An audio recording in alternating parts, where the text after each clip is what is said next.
Mesdames et messieurs, bonsoir. Bienvenue dans Fait marquant, votre émission qui donne la parole aux acteurs ou témoins d'événements remarquables. Au début des années 90, le vent de la démocratie et de la liberté soufflait au Mali grâce à des années de lutte contre la dictature.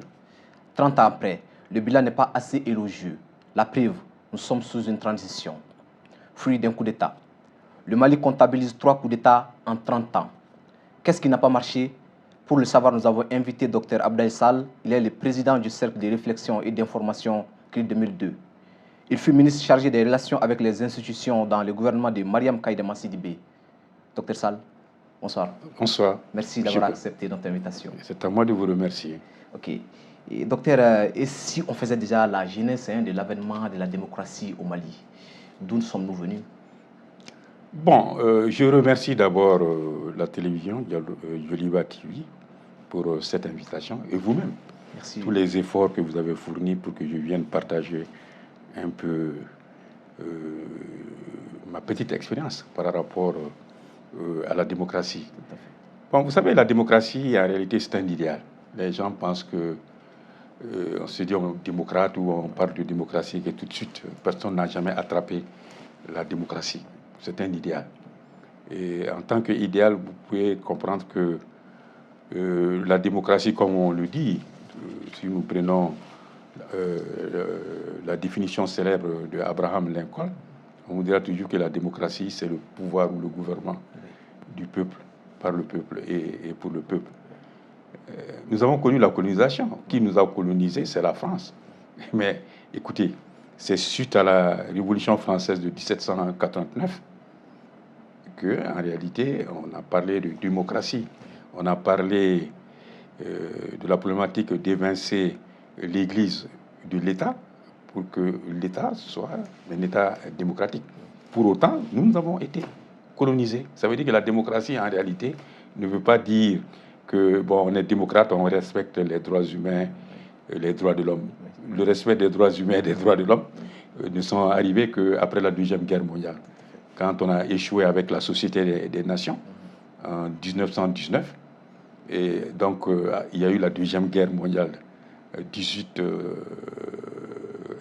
14-18 d'abord, ensuite 39-45. C'est en ce moment qu'on a parlé des droits de l'homme. Autrement dit, quand vous parlez du pouvoir du peuple par le peuple pour le peuple, il faut toujours conjuguer cela avec le respect des droits de l'homme. Ceci est extrêmement important. Et quand vous parlez de respect des droits de l'homme, l'un des principes et des valeurs les plus importants, c'est la dignité humaine. Ceci est extrêmement important. Donc vous-même, vous avez dit que c'est à partir de 91 ou 90 qu'on a parlé de démocratie dans notre pays, ce qui n'est pas vrai. Parce qu'en réalité, nous avons été colonisés avec la France. Nous avons fait l'expérience de la communauté française avec la France. Et qui était le président, en réalité, de cette communauté française? C'était le président français, le chef de l'État, qui était Charles de Gaulle. Et c'est dans ce cadre même qu'il y a eu le référendum de 1958, le seul pays des ex-AOF et AF, Afrique équatoriale française, Afrique occidentale française, c'est la Guinée de Sékou Touré qui a dit non. Mais tous les autres pays ont dit oui pour la communauté. Et donc, nous sommes allés en réalité à l'indépendance étant au sein de la communauté. Donc même la première expérience. Voilà, donc ça veut dire, voilà, même si vous prenez la constitution du 22 septembre 1960, après l'éclatement de la fédération du Mali avec le Sénégal, vous allez vous rendre compte qu'en réalité, c'est une constitution qui est démocratique. Parce qu'on parle de multipartisme, on parle de la création de plusieurs associations, on parle de liberté, on parle même de la libre administration. Parce qu'on disait très bien dans cette truc que même les villages, les fractions étaient en réalité des collectivités territoriales. Ça veut dire que est-ce dire que sous la première République, c'était de la démocratie? Non, c'est pour vous dire seulement que si vous voulez interroger la démocratie, il faudrait interroger la démocratie avec d'abord le respect des droits de l'homme, également les pratiques, les comportements. Qu'est-ce que les hommes font de cet outil? Comme tout outil, il peut être utile et dangereux. Le marteau est à la fois utile et dangereux. Ça dépendra de l'utilisation que vous en faites. Donc, on est rentré en démocratie en allant à l'indépendance, mais il y a eu des ruptures. Il y a eu des ruptures, pourquoi? C'est généralement le non-respect de la Constitution qui pose ça. Quand on vous dit dans la Constitution que bon, vous êtes un État de droit, un État démocratique, Bon, il ne faudrait pas que les uns et les autres s'excluent mutuellement. C'est pourquoi vous avez parlé de 3 coups d'État. Moi, je dirais 3 coups d'État réussis, sans compter les coups d'État conventionnels, sans compter les coups d'État manqués. Alors, si vous mettez tout ça ensemble, vous allez parler de 11 coups d'État ou de 15 coups d'État, dont 3 réussis. Oui. Voilà. Donc, il faudrait voir cela. Donc, je dis, bon, vous prenez l'expérience démocratique. Nous avons connu des systèmes de partis uniques de fait. Oui. C'est la Première République, 60-68. Parce que nulle part dans la Constitution du 22 septembre 1960, il est écrit qu'il doit avoir qu'un seul parti politique au Mali. On a même créé également le Conseil national de défense de la Révolution. L'Assemblée nationale a été pratiquement dissoute. Il y avait les CNDR, les CR. C'est dans ce contexte qu'il y a eu le coup d'État, n'est-ce pas, du 19 novembre 1968. Mais vous voyez encore même ce coup d'État qui est arrivé au Mali. Et vous allez comprendre qu'en réalité, il y a eu combien de coups d'État en Afrique de 68 pratiquement à 70, 70, c'est plus de 14-15 coups d'État dans les pays africains. Ça veut dire que c'est des dynamiques exogènes qui sont venues, n'est-ce pas, bouleverser notre processus et notre développement politique, économique, social et culturel. Okay. Avec le bouleversement de cette dynamique sociale et culturelle, nous avons vu qu'il y a eu ce qu'on appelle les mouvements démocratiques. Le Mali en faisait partie, avec d'autres pays africains aussi. Référons-nous au cas du Mali, aux années 90, avec la révolution qui a contribué à la chute du président du président Moussa Traoré. Maintenant, est-ce que vous pouvez un peu revenir sur ce qui a vraiment... quelles sont les organisations faites pour que vraiment on puisse être là aujourd'hui? C'est ça, c'est le déficit de contextualisation de l'évolution politique du pays qui a posé ces problèmes. Par exemple, vous ne pouvez pas parler de la naissance de la démocratie au Mali sans vous référer aux conférences nationales qui ont eu lieu dans les États africains, sans vous référer, n'est-ce pas, au discours de la Baule du président Mitterrand qui disait la prime à la démocratie. Parce que nous avons connu 23 ans où il y a des Maliens et des Maliens qui n'avaient pas les espaces qu'il fallait pour pouvoir s'exprimer. Je vous dirais en passant que j'étais le président directeur général de l'Office des produits agricoles du Mali sous la Deuxième République, au moment où les coups d'État se passaient. Vous comprenez?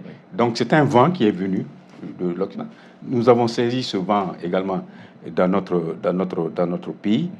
Mais, comme je vous l'ai dit, la démocratie, c'est le pouvoir du peuple, par le peuple, pour le peuple. Il faut arriver à inclure, à mettre tout le monde. Il ne peut pas y avoir des démocrates et des non-démocrates si on veut construire la démocratie. Bon, 23 ans de parti unique constitutionnel, parce que c'était dans la Constitution du 2 juin 1974, qui disait qu'en réalité, le parti est un parti constitutionnel, c'était un parti unique. Mais sous la Première République, c'était également un parti unique qui était au pouvoir, mais n'était pas constitutionnalisé. Bon, prenez de 60 jusqu'en 90, vous comprenez, il n'y a que des systèmes de partis uniques. Ça veut dire qu'il y a une bonne partie de la population qui se trouvait en dehors du jeu démocratique, du jeu politique. Et donc, une fois que, n'est-ce pas, il y a eu des ruptures, des bouleversements, bon, il va y avoir ce qu'il y a. Hein, et je dis, comme je l'ai dit, que la démocratie, c'est un idéal, et ne pensez pas que de 90 à 91, on va asseoir la démocratie dans notre pays. Parce que la démocratie elle-même mérite d'être gouvernée. C'est pourquoi on parle souvent de la gouvernance démocratique. Hein? On gouverne avec les politiques, on administre avec les compétences. Si cela est, alors les politiques, est-ce que, parce que la démocratie aussi, on le dit, il y a 2 enfants.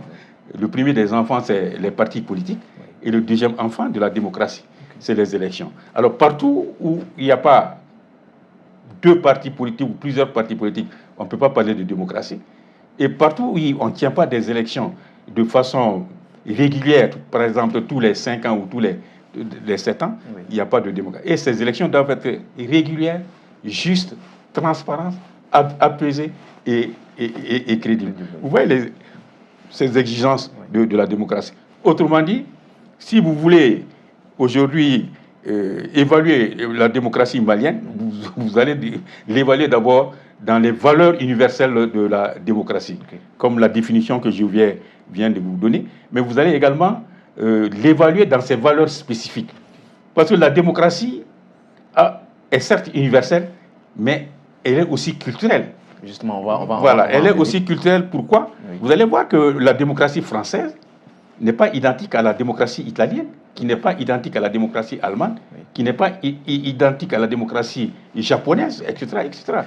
Donc, ça veut dire que si vous construisez la démocratie, vous prenez les valeurs universelles de la démocratie, pouvoir du peuple par le peuple, pour le peuple, le respect des droits de l'homme, comme la dignité humaine, oui. N'est-ce pas, l'honneur, vous comprenez, la citoyenneté, le civisme, oui. L'atteinte, l'accès aux besoins immatériels et matériels, mais en vous ressourçant dans votre propre culture. C'est pourquoi vous allez voir les grandes nations créer des centres culturels. Vous avez par exemple des centres culturels américains à travers le monde. Vous avez des centres culturels français à travers le monde. C'est pour pouvoir vendre leur culture. Mais eux, ils ont bâti leur démocratie sur leur culture. Okay. Mais nous, on a voulu bâtir notre démocratie sur des fonds. Mais non, mais la Constitution de 1958, c'est la Constitution au temps de la communauté française, quand De Gaulle était en réalité le président et le chef de l'État de tous les pays. C'est cette Constitution que nous avons. La séparation des pouvoirs à la française, la laïcité à la française. Okay. Vous comprenez, les politiques de décentralisation à la française. Oui. Alors que nous devrions ressourcer notre démocratie dans notre culture. Mais ce n'est pas grave. Ce n'est pas grave. Pourquoi? Parce que je vous l'ai dit, ça fait 200 ans qu'ils sont dans le processus et dans les processus démocratiques. Et encore, il y a des problèmes qu'ils ne sont pas arrivés à résoudre. Nous, ça n'a fait qu'une trentaine d'années. C'est peu et beaucoup. C'est peu parce que eux qui ont passé 200 ans sans... C'est beaucoup parce que nous aujourd'hui, nous pouvons prendre des raccourcis. Okay. C'est s'inspirer de leurs échecs. Pas inspirer de leurs échecs. Dire aujourd'hui, nous savons aujourd'hui, quand on allait à la démocratie, si on retranche aujourd'hui 30 ans de votre âge, vous comprenez, vous n'étiez pas là. Vous comprenez. Mais aujourd'hui, vous êtes là, jusqu'à nous chercher, nous autres, à venir vous parler de ce passé et comment on peut se projeter pour l'avenir. Et je pense que c'est de ça dont il s'agit. Oui. C'est-à-dire, quand vous voulez construire une démocratie, elle est d'abord culturelle. Oui. Mais on a pris une démocratie qui, en réalité, elle est censitaire. La démocratie française est censitaire parce qu'elle découle du suffrage censitaire. On parle aujourd'hui du suffrage universel, oui. Direct. Mais le suffrage universel découle du suffrage censitaire. Qu'est-ce que c'est le suffrage censitaire? Justement, oui. Tout le monde n'avait pas le droit de voter. Tu ne pouvais pas voter si tu n'étais pas riche. Tu ne pouvais pas voter si tu n'étais pas cultivé, docteur, etc. Donc c'est ce qu'on a changé pour mettre en place le suffrage universel. Mais le suffrage universel est censitaire, pourquoi? Parce que, vous voyez par exemple le Mali, on est 22 millions de Maliens. Oui. Mais les 22 millions ne peuvent pas voter, on vous dira, il faut avoir 18 ans. Alors, ceux qui ont 18 ans sur les 22 millions, ça fait 7 millions. Et les 15 autres millions qui ont moins de 18 ans n'ont pas droit à voter. Ça, c'est ce qu'on appelle le censitaire. Je suis malien, j'ai la nationalité malienne, mais pour que je puisse voter, pouvoir participer à ceux qui doivent prendre le dû, il faut que j'ai 18 ans. Oui. Or, si nous interrogeons notre culture, vous allez vous rendre compte qu'avec les classes d'âge, les étapes initiatiques, oui. Que vous ayez 18 ans, 100 ans ou 6 ans, 7 ans, avec votre classe d'âge, vous êtes en tout cas impliqué dans le processus, oui. Et les procédures de prise de décision. Oui. Les classes d'âge, dans le temps, dans notre société, les tons, quand les gens se mettaient en groupe, les groupes de femmes, les groupes d'hommes, ça existait. Oui. C'est une société qui n'était pas en réalité censitaire comme on le voit aujourd'hui. Vous avez 18 ans, vous ne pouvez pas voter. Même si vous avez 18 ans, vous pouvez voter, mais personne ne peut voter pour vous parce que vous n'êtes pas éligible jusqu'à 25 ans. Et ça, c'est pour être député, pour être maire, etc. Et pour être président de la République, il vous faut avoir 35 ans. Combien de Maliens ont aujourd'hui 35 ans et plus sur les 22 millions? Vous allez aller à 3 millions. 3 millions de Maliens seulement peuvent peut-être avoir la prétention de pouvoir se présenter. Et les 19 autres Maliens, qu'est-ce qu'ils deviennent? Donc, c'est des grandes questions qui sont là, sur lesquelles maintenant, je pense qu'avec tout ce que nous avons vécu comme expérience, parce que moi, je suis adepte de la définition de la crise donnée par les Chinois. Ils donnent, quand vous écrivez en chinois, c'est ils décrivent en deux idéogrammes, et leur écriture, c'est des idéogrammes. C'est deux idéogrammes qui définissent la crise. Danger et opportunité. Alors, il nous revient comment transformer les dangers en opportunité et en opportunité nouvelle. Et je pense que la phase actuelle de notre évolution politique nous amène maintenant à tirer les enseignements de tout ce que nous venons de dire et à aller de l'avant. Aller de l'avant, ça veut dire quoi?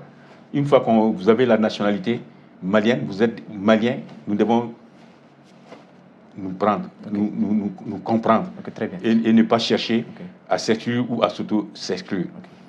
Mais écoutez, on nous dit aussi que c'est Confucius qui le disait, entendons-nous sur les mots et les concepts afin de nous éviter la guerre. Il faut qu'on se comprenne d'abord sur le concept de démocratie, comme je viens de vous le dire. Et je vous l'ai dit que la démocratie est à la fois désirable et redoutable.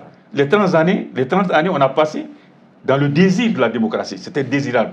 Parce qu'on a passé aussi une quarantaine d'années de système de parti unique, de système de parti d'exception, de régime d'exception, de système de parti unique constitutionnel.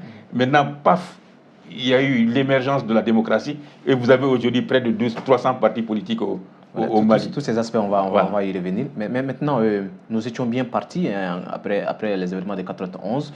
Nous avons vu qu'il y a un président qui est parvenu à faire 2 mandats sans problème.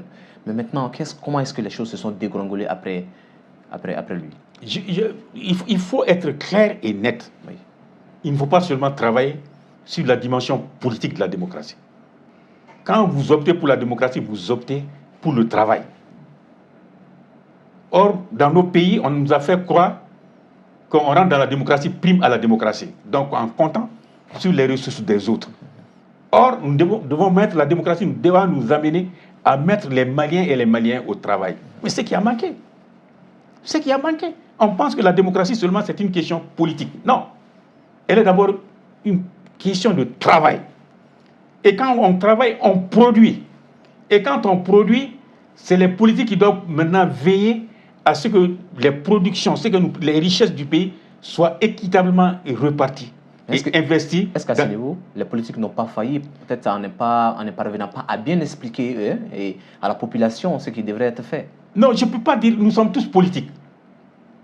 Parce que les gens confondent les partis politiques, par exemple, et les associations, comme la société civile. Les partis politiques sont des associations politiques partisanes. Parce qu'ils veulent conquérir et exercer le pouvoir politique.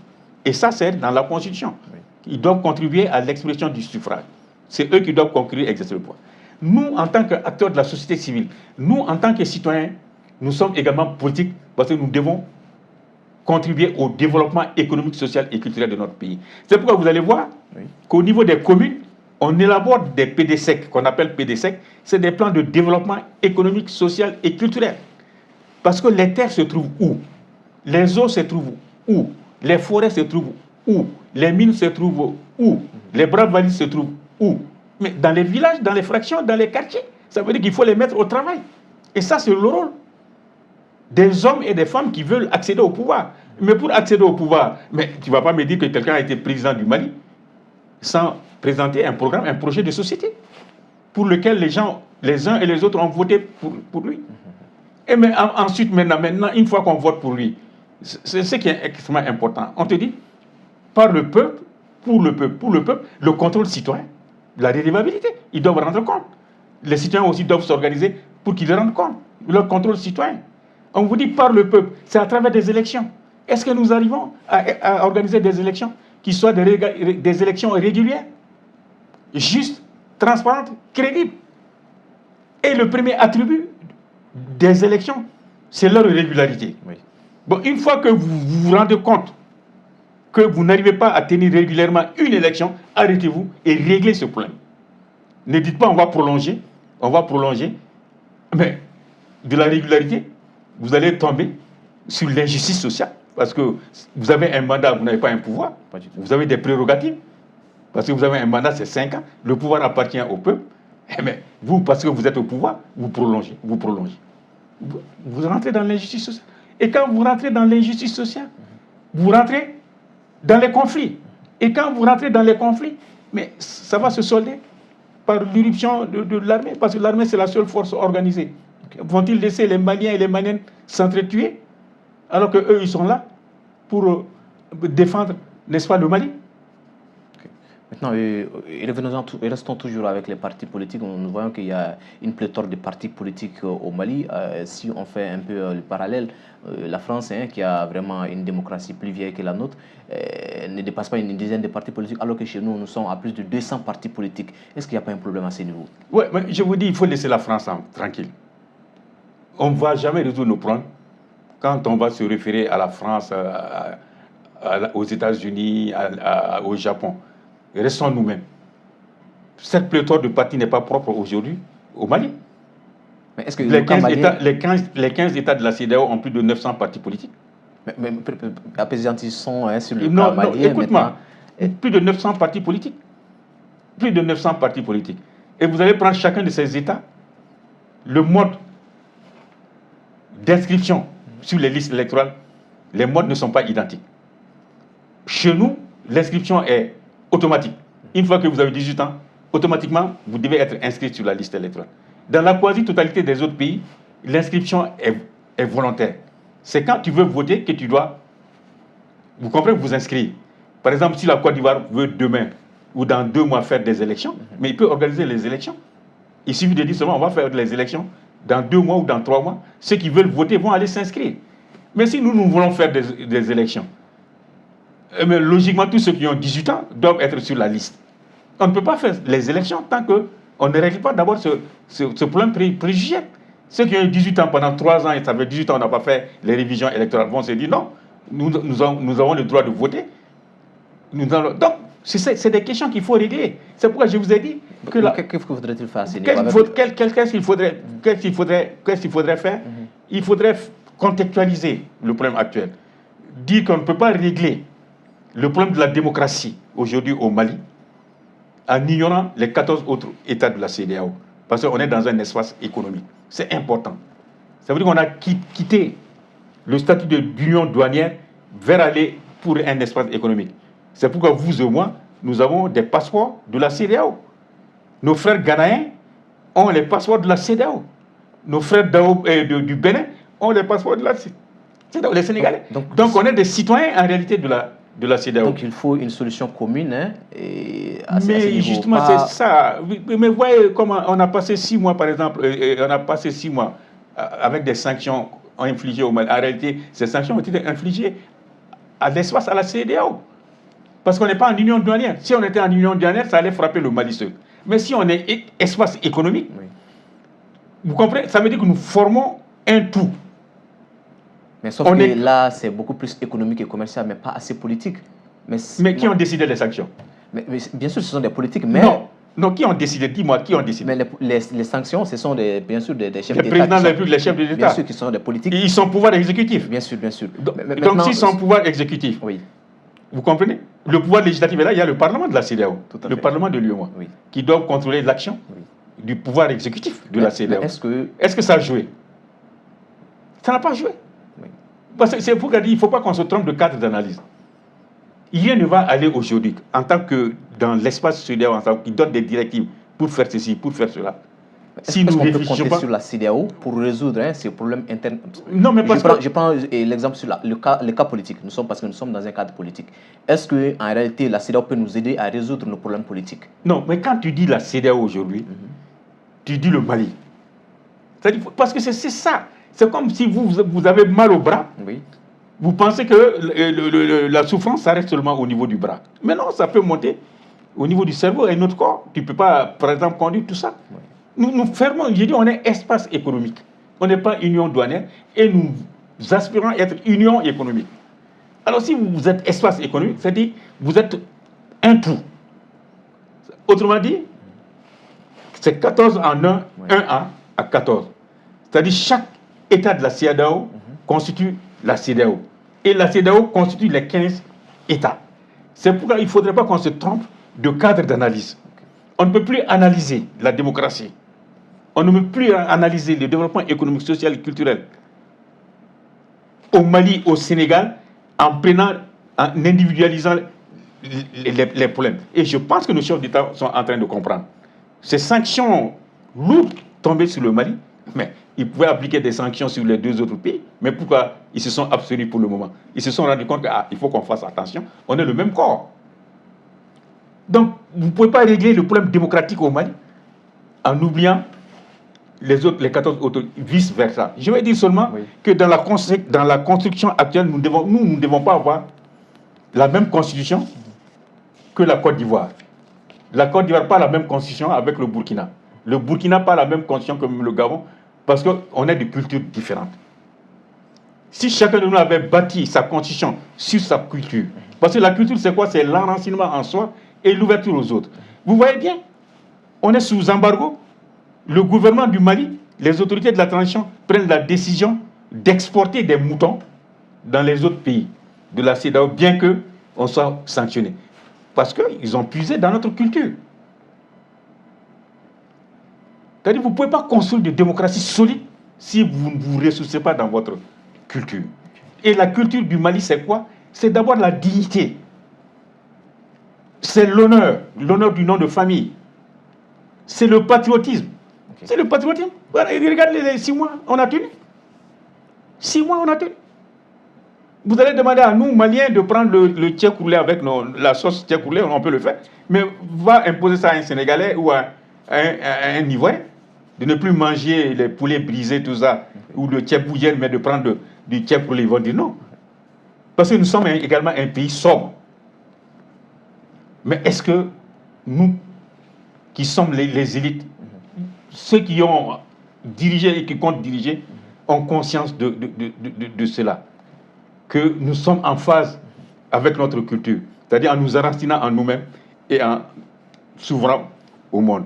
Okay. Et c'est pourquoi j'ai dit, tous les dangers que nous avons vécus de 60 à aujourd'hui, comment les transformer en opportunités nouvelles. Okay. Oui, okay. Parce qu'on parle déjà de revoir la Constitution. Comment ressourcer cette Constitution dans notre culture? J'ai dit, et je le répète, et je l'ai toujours défendu, nos constitutions ne doivent pas être identiques. Maintenant, si on se retrouve au niveau de l'espace CEDEAO, on peut trouver une constitution ouest-africaine qui va prendre en compte cette diversité, ou ces diversités, et les mettre au service. Est-ce que vous voulez dire que ça sous-entend une fédération? Mais ça, c'est la vision. La vision, c'est 20-25 ans. Maintenant, tous les 5 ans, qu'est-ce que nous devons faire? Tous les jours, qu'est-ce que nous devons faire? Et je dis aujourd'hui, ce que nous, Maliens, nous devons faire, nous devons nous mettre au travail. Okay. C'est ça. La véritable démocratie se bâtit sur le travail. Okay. Parce qu'il faut que tu produises. Et les politiques sont destinés, ceux qui veulent prendre le pouvoir ou qui ont le pouvoir, doivent mettre le pays au travail pour que le pays produise. Okay. En produisant, les ressources qui vont sortir, comment les répartir équitablement entre les autres. C'est pourquoi on dit qu'il peut y avoir croissance sans développement, mais il peut y avoir de développement sans croissance. Croissance, il faut d'abord créer les richesses.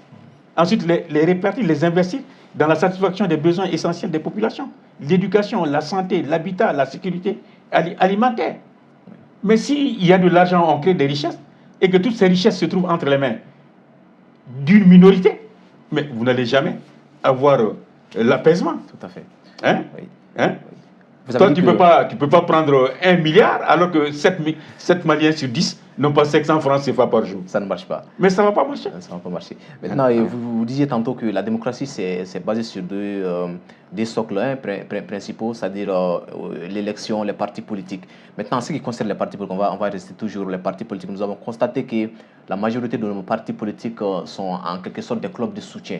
Oui, je n'ai pas dit ça. Oui, non, vous l'avez pas dit. Non, je n'ai pas dit élection et parti politique. Oui. J'ai dit parti politique. Oui. Parti politique et élection. Et élection. Okay. Voilà, il faut parti politique et l'élection. Pas élection et parti politique. Ok, parti politique et élection. Voilà, les compétiteurs d'abord. Il n'y a pas de souci. Qu'il faut mettre à niveau. Et la compétition. Voilà, à niveau, à envergure, pour maintenant faire les règles du jeu sont dans les élections. Okay. Mais vous ne pouvez pas faire les règles du jeu sans les compétiteurs qui soient prêts. Ok, ça c'est compris. Est-ce qu'ils s'entraînent normalement comme il faut? Ça c'est compris. Voilà. Maintenant, nous constatons qu'à chaque fois qu'il y a un coup d'État, nous voyons que ce sont des partis politiques qui sont c'est-à-dire au devant de la scène pour pouvoir applaudir ceux qui sont les auteurs de ce coup d'État-là. Est-ce qu'à ce niveau, il n'y a pas un souci d'éthique dans nos partis politiques? Parce qu'on ne peut pas parler des partis politiques sans démocratie, mais le contraire de la démocratie, ce sont des coups d'État. Nous voyons avec chaque fois qu'il y a un coup d'État, ce sont des partis politiques qui sont devant pour applaudir ceux qui sont les auteurs de ces coups d'État. Est-ce qu'il n'y a pas un souci d'éthique dans nos partis politiques?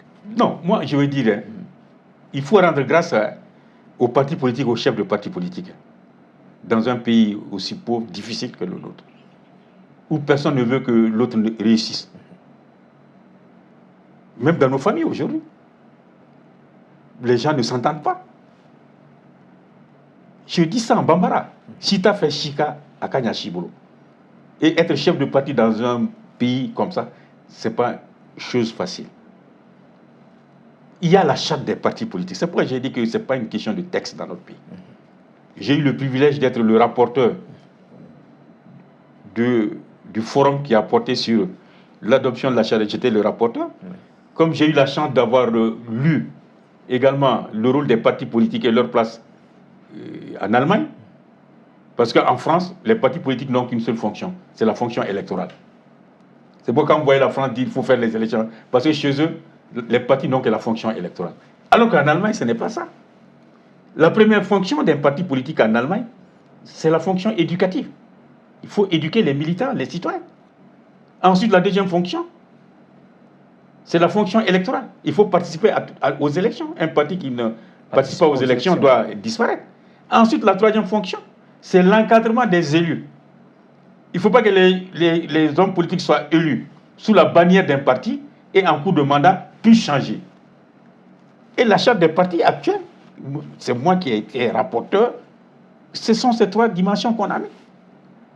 D'abord la fonction éducative. Mais est-ce qu'ils sont mis en position pour faire cette fonction éducative? Or, on leur donne le financement public des partis. Mais pourquoi n'allez pas exiger financement public des partis politiques? Vous allez mettre tel taux pour la formation de vos militants, mais vos militants à la base, pas au niveau des centrales. On peut le faire. Mais si je comprends bien, la charte n'a pas pris en compte... non, j'ai dit, c'est ce que la charte dit, le texte dit. Mais la pratique. Est-ce qu'il y a un mécanisme de suivi en fait? Oui, mais c'est ce que je suis en train de dire. Maintenant, il faut qu'on tire les enseignements de ça pour voir comment maintenant étoffer cela, comme on rentre dans les réformes politiques institutionnelles. C'est ça ce que je viens de voir, c'est le danger. Maintenant, comment transformer ce danger en opportunité? Il faut que dans le cadre des réformes politiques à venir, on prenne en compte, par exemple, cette dimension. Je vous donne également la fonction électorale.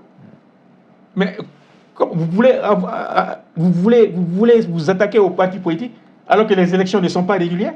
Est-ce que ça, c'est la faute des partis politiques? Les partis politiques n'organisent pas les élections. Ils sont compétiteurs. Mais qui organise les élections? Mais ce sont des politiques aussi qui sont au pouvoir. Non, je ne dis pas non. Parce que quand tu es au pouvoir, c'est autre chose. Vous savez très bien que nous, dans notre constitution, une fois que tu es président de la République, tu n'es d'aucun parti politique. Tu es au-dessus de tous les partis. Ce qui n'est pas le cas. Ce qui n'est pas le cas chez nous. Non, ce qui n'est pas le cas dans les autres pays comme le Sénégal, comme la Côte d'Ivoire, ou le Burkina. Ou même quand tu es chef de parti. C'est la théorie, mais dans la pratique, nous avons vu que des chefs d'État ont participé à des... Il faudrait justement interroger nos pratiques. C'est ce que je suis en train de dire. Moi, je suis en train de parler des textes et de nos pratiques à nous. Pour que tu comprennes qu'en réalité, ce n'est pas les textes qui sont en réalité en cause, mais ce sont nous, en tant qu'acteurs, nos pratiques. C'est pourquoi j'ai dit que la démocratie est bâtie d'abord sur les partis politiques. C'est nous. Et travers les élections. Mais maintenant, si les hommes qui doivent animer ça ne sont pas à hauteur avec eux, mais le parti politique, ce n'est pas seulement le chef du parti politique. Ils ont des militants. Ils ont des statuts et des règlements intérieurs. Qui doit veiller au respect de ces statuts et règlements intérieurs? Parlant d'élections, et vous avez parlé tantôt de la représentativité, nous avons vu que rares sont les élections qui atteignent un taux de participation de 40% au Mali. Donc, ce qui va forcément impacter sur la représentativité de l'élu. À ce niveau, qu'il faudrait-il faire? Oui, mais là, je reviens encore. Démocratie aussi, c'est deux jambes. La participation et la représentation. Qu'il ne faudrait pas confondre. Je veux parler de la participation. Et la représentation. Il faut qu'on soit vraiment... Il faut que les gens comprennent. C'est pourquoi je dis qu'il faut qu'on s'entende sur les concepts pour nous éviter la guerre. Vous allez voir, avant les élections, ou même pendant les élections, on parlera toujours de taux de participation. Tu es d'accord avec moi? Oui. Taux de participation, il faut animer, etc. Mais après les élections, on ne parlera plus de taux de participation, on te parlera de taux de représentation. Ah, le président de la République est de quel parti? Il est sorti de quel parti? Donc, ce président de la République, n'est-ce pas, ne représente plus son parti, mais représente les 22 millions de Maliens. Ça, c'est la représentation. Et cela se trouve incarné à travers l'institution président de la République. Quand on va faire les élections législatives, pendant les élections législatives, c'est le taux de participation. Une fois que les élections législatives aussi sont terminées, on ne parlera plus de taux de participation, on parlera de taux de représentation. Ah, quel est le parti qui a la majorité? Donc ils vont avoir la majorité au sein de quelle institution? De l'Assemblée nationale. Donc vous voyez, la représentation incarnée en réalité par les institutions de la République, la participation incarnée par la citoyenneté et le civisme des citoyens maliens eux-mêmes. Donc je vous ai parlé justement du taux du mode de suffrage. Non, du mode d'inscription sur les listes électorales. J'ai dit au Burkina, au Sénégal, à Abidjan par exemple, c'est les mots en Côte d'Ivoire, c'est si tu veux voter, tu votes. Si tu ne veux pas voter, tu ne votes pas. Donc tu peux avoir 20 millions d'Ivoiriens, de Sénégalais, peut-être c'est 3 millions qui sont allés s'inscrire. Ceux qui sont allés s'inscrire, ça veut dire qu'ils vont voter. C'est pourquoi ils ont été s'inscrits. C'est pourquoi quand ils ont des taux de participation de 80, 85%, 65%. Mais chez nous, ce n'est pas ça. Toi, tu ne sais même pas que ton nom est inscrit parce que l'inscription est automatique. Une fois que tu as 18 ans, ton nom est là-dessus, tu ne le sais même pas. Mais alors, écoutez, vous êtes 7 millions, mais vous allez voir que sur les 7 millions, il n'y a que 3 millions en réalité qui vont voter. Et bien, on va faire le taux de participation en fonction des 7 millions de Maliens. Donc, vous allez avoir des taux de 15, 20, 25%. Ceci explique cela. C'est pourquoi j'ai dit qu'il faut aller travailler sur ça et qu'on harmonise ça au niveau de l'espace. Pourquoi on harmonise ça au niveau de l'espace? Parce que nous, on a été sanctionnés. Parce que les autres pays de la CEDEAO disent non, il faut que vous fassiez les élections. Or, on n'a pas le même système. Donc, il y a des incompréhensions. Vous comprenez? Mais maintenant, les incompréhensions nous disent d'aller aux élections. Et à ce niveau, est-ce qu'il ne faut pas aussi s'interroger sur le fait que la démocratie n'est pas qu'électoraliste? Parce que est-ce que tout doit se limiter aux élections, aller aux élections, aller aux élections? Est-ce qu'à ce niveau aussi, il n'y a pas quelque chose à dire? Je te l'ai dit, j'ai dit la démocratie, c'est le travail d'abord. Parce que même pour aller aux élections, il faut travailler. C'est pourquoi j'ai dit en Bambara, quand j'entends les gens dire Kalata, Kalata, Kalata. Non, il y a Kalata et Kalafili. Kalata, c'est comme le sang dans le corps humain. Dans un état de droit, dans un pays démocratique, on est toujours en Kalata. Parce qu'il faut toujours apprendre. Travailler, apprendre. Mais Kalafili, c'est le jour du scrutin, le jour du vote. C'est ce jour-là, il est à Kalafili, Mami. Autrement, il y aura Kalata là. Il y a donc comment on fonctionne, qui je dois choisir, etc. C'est ça le Kalata. C'est comme le sang qui tourne dans le corps, qui roule dans le corps d'un être humain. Donc, on est Kalata. Donc, en réalité, dans un état de droit, les citoyens sont en perpétuelle information, formation, sensibilisation, mobilisation pour que le jour du scrutin, ils puissent faire le bon choix. C'est pourquoi nous, on a développé ces modules de Kalata et Kalafili. Les gens ne doivent jamais dire Kalata, Kalata. Non, il faut Kalata et Kalafili. Kalata, vous devez être formé. Vous devez être formé. C'est une formation continue. En démocratie, les enjeux de la démocratie, vous voyez aujourd'hui, les enjeux de notre démocratie sont différents des enjeux avant les coups d'État. Ce n'est pas la même chose. Vous allez même voir, les premières 10 années de démocratie chez nous, les enjeux étaient autres que les enjeux actuels. Vous êtes aujourd'hui en face des enjeux du XXIe siècle.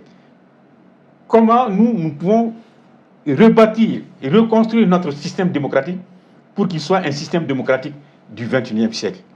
Or, quand, sous le siècle des Lumières, au XVIIIe siècle, quand on lançait les philosophes, vous allez voir un Montesquieu qui disait la séparation des pouvoirs, etc., etc. Mais vous allez voir Voltaire qui disait que si la canaille se mit à raisonner, tout est perdu, qui ne voulait pas que les pauvres se mêlent d'élections de vote. Mais on ne peut pas faire ça aujourd'hui, ni en France, ni en Suisse, parce qu'on est au XXIe siècle. Mais est-ce que nous, on est capable encore, on n'est pas suffisamment n'est-ce pas, mature, pour nous aussi avoir nos Voltaire, nos Montesquieu, qui peuvent penser et réfléchir sur notre système démocratique. Parlant de penser et de réfléchir, et nous avons vu que vous l'avez dit tout à l'heure, notre démocratie ressemble beaucoup plus à la démocratie occidentale. Maintenant, que faudrait-il faire pour que vraiment nous mangions notre démocratie à la sauce locale? Qu'est-ce que vous avez compris? Non, ce n'est pas la sauce locale. C'est ce que je veux vous dire seulement. Qu'est-ce qu'on nous a vendu pour Montesquieu, par exemple? On nous a vendu que l'esprit des lois. Mais Montesquieu a écrit également les lettres persanes. Je ne sais pas si vous avez fait le XVIIIe siècle en littérature, les lettres persanes.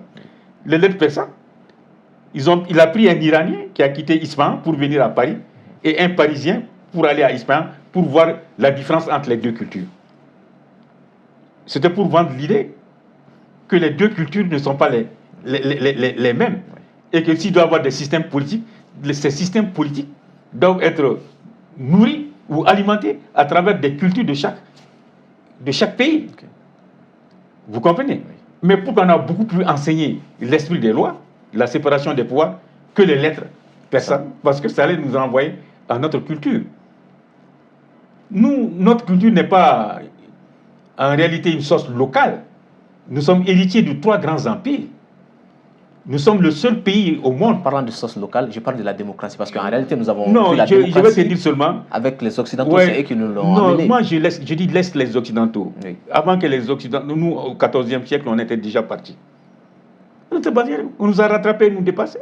Tout ce que tu entends comme droit de l'homme, tout ça. Mais ils sont venus chercher ça chez nous. Malheureusement, ce n'est pas ce qui est appliqué ici. Mais est-ce qu'il ne faudrait pas qu'on retourne à ça? Parce qu'on ne réfléchit pas. Le premier travail de l'être humain, c'est quoi? C'est la réflexion. On ne réfléchit pas. On ne réfléchit pas par nous-mêmes. Donc vous êtes d'accord qu'il est temps qu'on s'inspire de ce que nos aïeux ont déjà fait? Mais quand vous voyez les écrits des Joseph Kizerbo, des Cheikh Anta Diop, vous comprenez, des Seydou Badian, tout ça. Mais ils ont fait tout ça. Lis le livre de Seydou Badian, les dirigeants africains face à leur peuple. Mais c'est des éditions qu'on a même fait disparaître. C'était les éditions Maspero. Mais tout ça, ça a été dit. Mais nous ne voulons pas, vous comprenez, prendre nos propres réflexions et nous développer. Et aujourd'hui, moi, je ne peux pas comprendre. Je ne peux pas comprendre aujourd'hui que l'Afrique ne puisse pas produire du blé, du soja, des arachides. Nous avons les terres, nous avons les eaux. Comme un de mes amis le disait, nous avons les pieds dans l'eau, la tête au soleil. Il n'y a pas de tsunami, il n'y a pas de volcan, il n'y a rien, mais nous n'arrivons pas à nous nourrir nous-mêmes. On nous signale qu'ils sont pratiquement à la fin de l'émission. Qu'est-ce que vous allez comme proposition pour que vraiment le Mali puisse sortir de ce cycle de coups d'État et de coups d'État? Qu'est-ce qu'il faudrait-il faire? Qu'avez-vous comme proposition? Mais proposition, c'est vous. Nous, on est là que maintenant pour vous accompagner, pour vous appuyer. C'est à vous, jeunes du Mali, de prendre le destin, votre destin en main. Parce qu'il est bien dit dans l'hymne national du Mali qu'il s'agit à la fois femmes, jeunes et vieux. C'est vous qui devez servir de jonction. Vous allez voir dans l'hymne national, c'est écrit femmes, jeunes, vieux. Qui est à la place du cordon, de la colonne vertébrale? Mais c'est les jeunes. Approchez-vous des femmes. Parce que la femme est la première éducatrice dans notre pays. Écoutez vos mamans, vos mères, vos femmes, vos époux. Écoutez-vous des vieux. Tout vieillard qui meurt en Afrique est une bibliothèque qui brûle. Mais quand on entend des jeunes souvent dire non, il ne faut pas mettre les vieux, ou des vieux disent il ne faut pas donner aux jeunes. Non, on a besoin de ces trois. Comment faire la jonction entre les trois? Les femmes, les jeunes et les vieux. Ne pas s'auto-exclure et se mettre au travail. Et j'ai toujours dit que le Mali est un grand pays. Que tu sois de l'intérieur ou de l'extérieur, si tu t'attaques au Mali, tu verras les choses. En tout cas, moi, j'ai confiance, j'ai beaucoup d'espoir. C'est pourquoi je continue à me battre pour le Mali, et surtout pour vous. J'ai beaucoup d'espoir. C'est avec ces mots qu'on va clôturer cette émission. Notre invité était M. Dr Abdoulaye Sall, président de CRI 2002. Merci. Dr Sall, merci vraiment d'avoir accepté notre invitation. C'est à moi de vous remercier. Chers téléspectateurs, merci aussi à vous de nous avoir suivis. À très vite sur Djoliba TV News, la première chaîne d'info du Mali. Merci. Merci beaucoup. Merci.